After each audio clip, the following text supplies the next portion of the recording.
Euzu billahi mineşşeytanirracim. Bismillahirrahmanirrahim. Elhamdülillah ve salatu ve selamu ala Resulillah. Geçmişten günümüze unutulmayan mısralar 73. Arapçadan Türkçeye ve Kürtçeye tercüme Abdülaziz Hatip.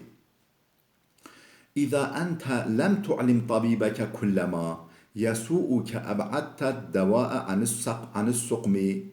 Sen doktoruna seni üzen her derdini söylemezsen şifa bulup hastalıktan kurtulamazsın. Heke tu her derde te xemgin dike ji doktor xwe nebêjî tu şifayê nabînî û ji derdê xwe xilas nabî. La texda'anneke min aduvin dem'atun varham şebabeke min aduvin terhamu. Düşmanın gözyaşına sakın aldanma.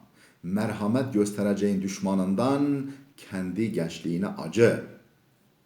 Nemo tu bixapî bi hêstirên çavê dijminî. Ji destê dijminê ku tu rehmê lê bikî, bila dilê te bilawinya deva be. İza sa'a fi'lul mar'i sa'at zununuhu ve saddaka ma ya'taduhu min tevahhumi.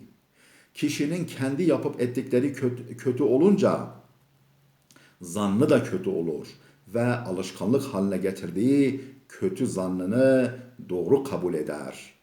Dema fi'lu kiryaren yeke xrab ben zana wîjî ye xrab be û ew zana xeraba ji xwe ra kiriye adet ya rast vedere û bipejire.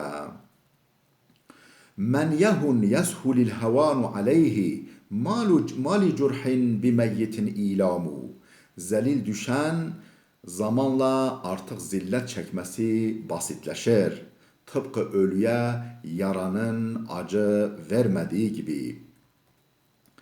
Kese zelil keti ye bi zaman ra ew zillete li wî sivik bê. Mîna wî miriyê ku birîn êdî janê nadide. Ve izâ kânetin nufûsu kibâran ta'ibet fî muradihel ecsamu. Ruhlar büyük olduğunda ideallerine erişmek için bedenler yorulur. Dema reh bi nirxu mezin bin, beden direya gihiştina armanca wan da dikerixin. Men nâme an hâcetihi lem yelqaha illa bivasitatin minel ahlami. İdeal ve ihtiyaçları uğrunda çalışmayıp uyumayı tercih edenler onları ancak rüyalarında görürler.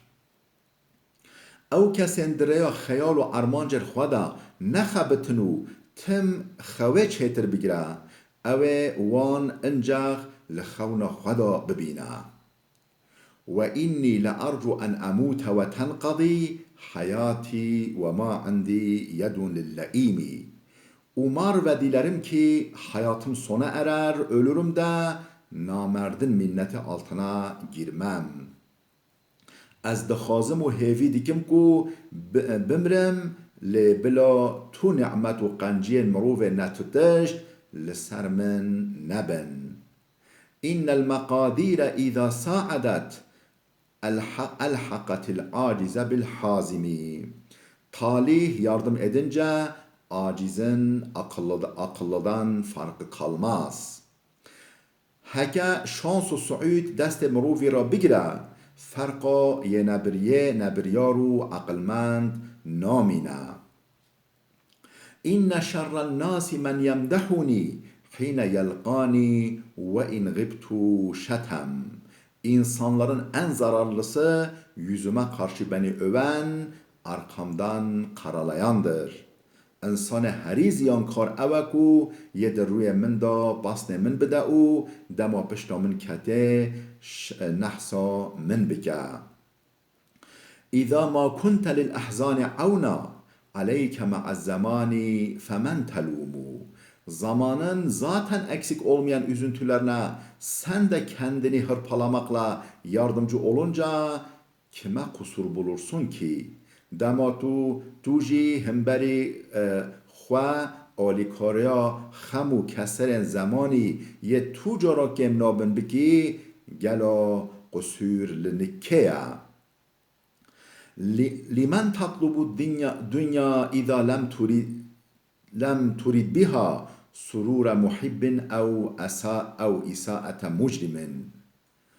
Amacın bir sevenini sevindirmek veya bir kötüyü üzmek olmadıktan sonra dünyalık imkanları niçin istiyorsun ki? Heke armancata ne keyf xoşkirina dilxwazek yê xwe yan jî xemgînkirina neyarek sûcdar be, gela tu çira mal û îmkanên dinê dixwazî?